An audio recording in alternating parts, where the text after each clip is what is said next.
What's going on, y'all? Micah here, and I'm back with another boxing breakdown. Well, not really a typical boxing breakdown video. This one's more about mental health pertaining to boxing or just mental health in general. I'd like to ask you, what do you think about when you hear the words mental health nowadays?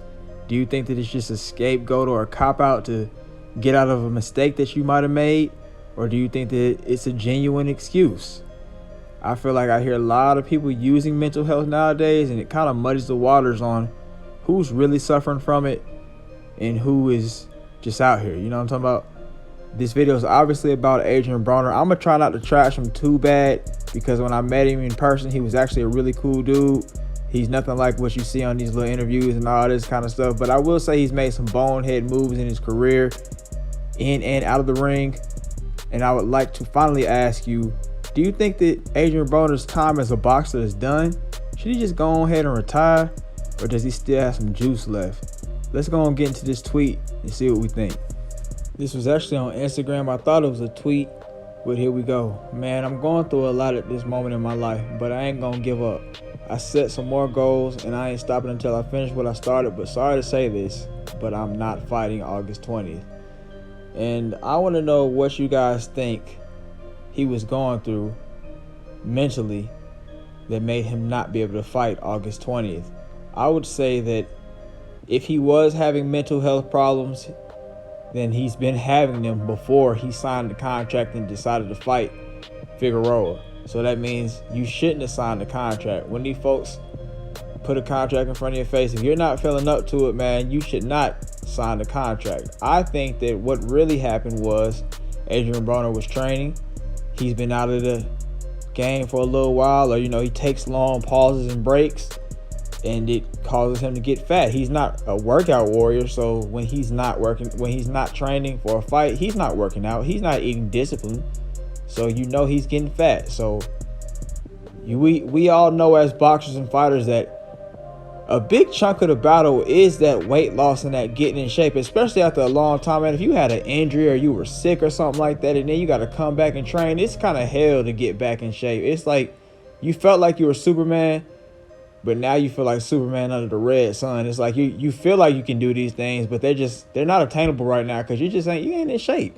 So I think that it was probably a little bit of that, and I think that he wasn't getting the kind of results, or he wasn't peaking at the time frame that he thought it was going to peak at, and that caused him to kind of lose a little faith in himself. I know when it comes to me, when it comes to having a fight, if I miss one day of training, I'm all in my head, all kind of stuff like that. So I don't know, it could be that. And I would say that's just like, bro, you shouldn't have been lazy. You should have been on your square the whole time with your workouts and with your discipline. You shouldn't have been staying out the gym. All these folks, I guess that's kind of the luxury of being a professional fighter at that level. You have so much money that you don't have to stay in the gym every single day. You can take a day off or two or something like that. But you risk losing. You risk being like Adrien Broner, complaining about the mental health. That leads me to what Gervonta Davis was talking about, and he left this tweet out. Bossa, stop using mental health shit to get out of stuff. Your ass just a bitch. And how do you guys feel about that?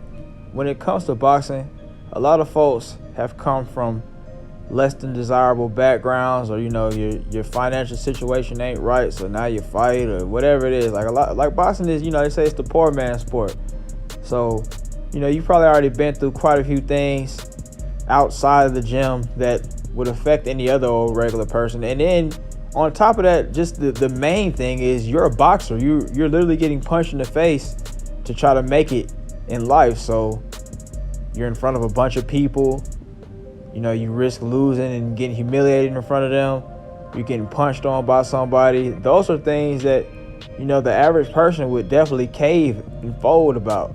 But you're a boxer, and I think that this does kind of say something about Adrien Broner a little bit. And he said that it wasn't about Adrien, but bro, you put this out right when Adrien Broner had his whole mental health spiel. Yeah, I know that dude that was supposed to fight Lorenzo Simpson, he backed out and all that kind of stuff. But, this was kind of coincidental timing that you put this out when Adrien Broner was having his little spiel. I think he was actually aimed at Adrien Broner, probably like a little mad at him, but didn't want to just crush him.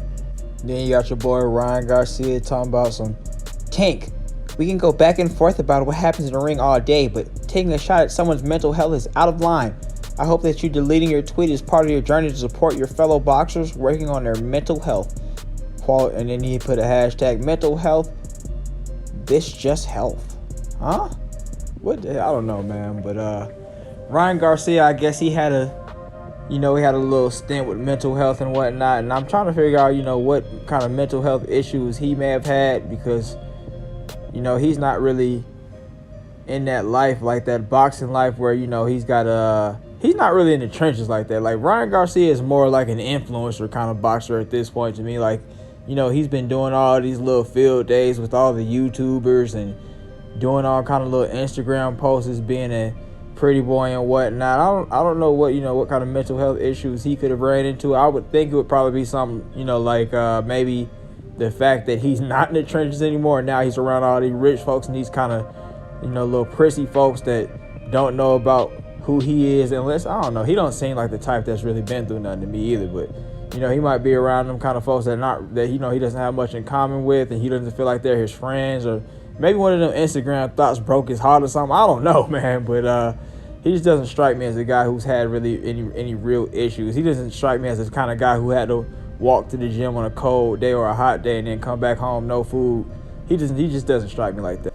Then Tank came back and said, "We just built different. We come from two different places, and I want to show it. You know how I fight my mental health? By putting the pain on you." And somebody in the comments said something that I thought was kind of interesting. They were talking about hurt people. And I guess that kind of makes a little bit of sense, man, when you think about it. Like, what Gervonta's saying has some truth to it, and then what that person said kind of ties into it a little bit, because it's like, yeah, a lot of us just fight through it by getting in the ring and letting that aggression out on people or on our opponent or whatnot, and that's how we get through life, and we keep on progressing and everything until we get into a better circumstance. But then you have other guys who use the mental health excuse, and this is why I feel like the mental health excuse is trendy. I know that people go through mental health episodes, and I'm not trying to belittle those people, man. I know that those people have been to therapy. I know some good people that support me that have been to therapy, or they found another way to get through their mental health situation.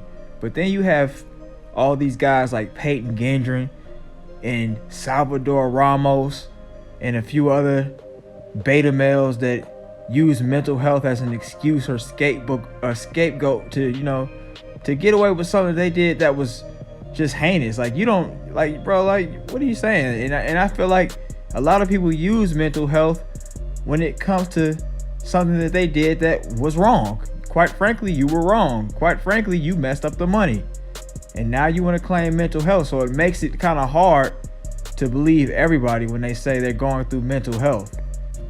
So I say all that just to say that I don't think that mental health is a small, trivial thing, but I think that a lot of people use it to get out of stuff that they did wrong.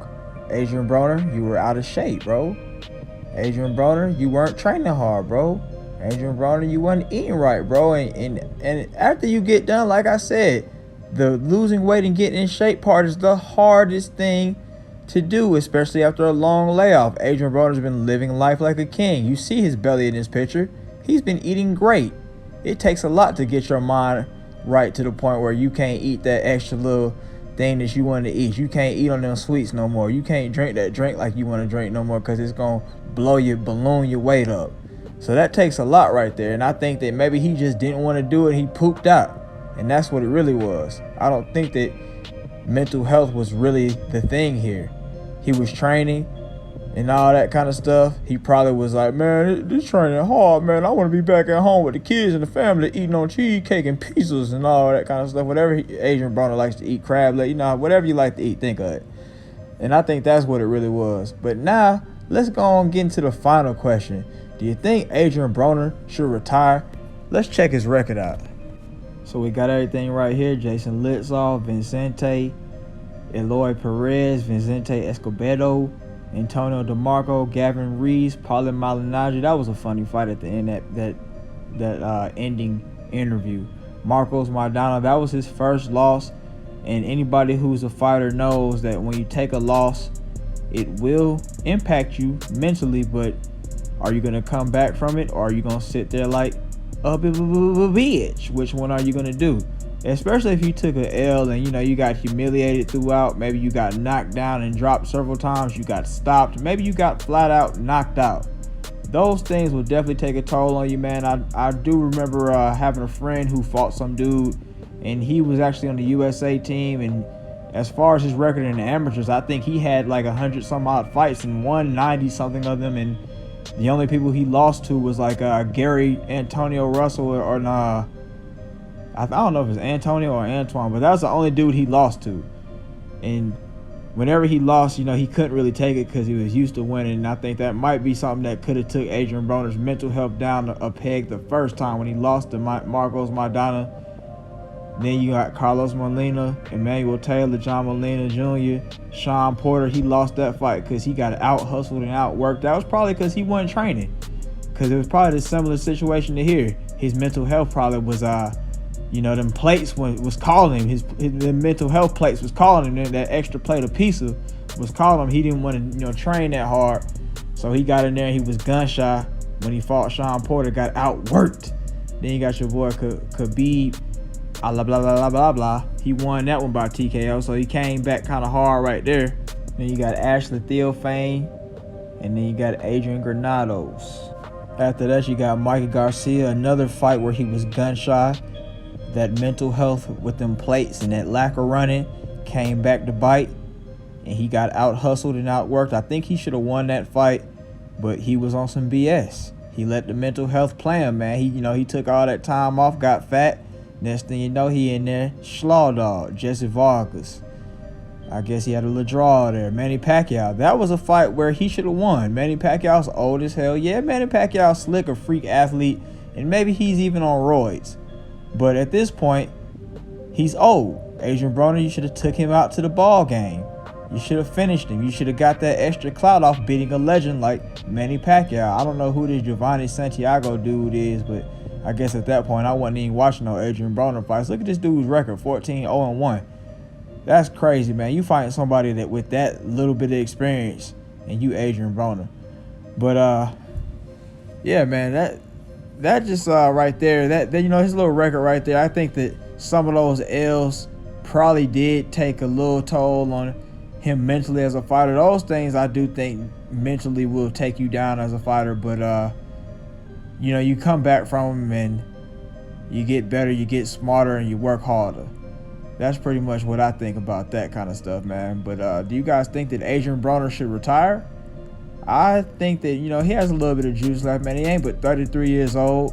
So, man, he can really still get in there and make some waves happen if he decides he's going to train hard and not be longing for the pizza and the wings and the cheesecake and the burgers and all that good stuff while he's in training camp, or, be wanting them extra 2-3 thoughts that he met on Instagram because, he's Adrien Broner and all that kind of stuff.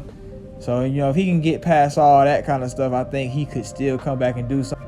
But if not, what are we really talking about here, man? Adrien Broner, go ahead and do some color commentary, man. You have the pizzazz and the charisma and all that good stuff to get on there and say something. You got the boxing knowledge. Go on, get on to some color commentary, man. Showbox, Dazzling or DAZN, whatever, however the hell you say. That's such a weird name. Who else? What, ESPN? You can get on one of them things and, do a little commentary, man. Maybe get on some bare knuckle commentary and do that. You wouldn't survive in no bare knuckle fight, though, because you ain't tough enough for all that. But I feel like, if he can't get his mental health together because he doesn't want to train, then what is there really left for Adrien Broner? Because I think that's what it was. I don't think it was, his baby mama took the kids all the way to Romania somewhere, or somebody passed away. If somebody does pass away, that would definitely take a hit, but I don't think that's what it was. I don't know if it was, maybe he's surrounded by people that, ain't really his friends, that he can look at them and then be like, man, we were never friends and stuff like that. I know, like, once Floyd Mayweather left him, that probably took him down a peg too. But yeah, man, if he can't really get his mind right, there's nothing really more to say here, man. Just go into retired life and enjoy your spoils of war, and go out there and maybe figure something else out. Color commentary. People want to follow you because you're an interesting guy.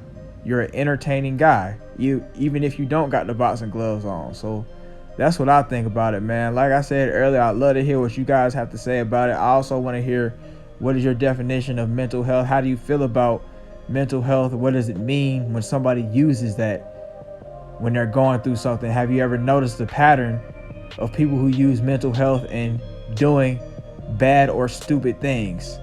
Is it too trendy, or is it the real deal? Let me know. If you watched up to this point, thanks for watching. I really appreciate y'all as always, and I'll see y'all next time.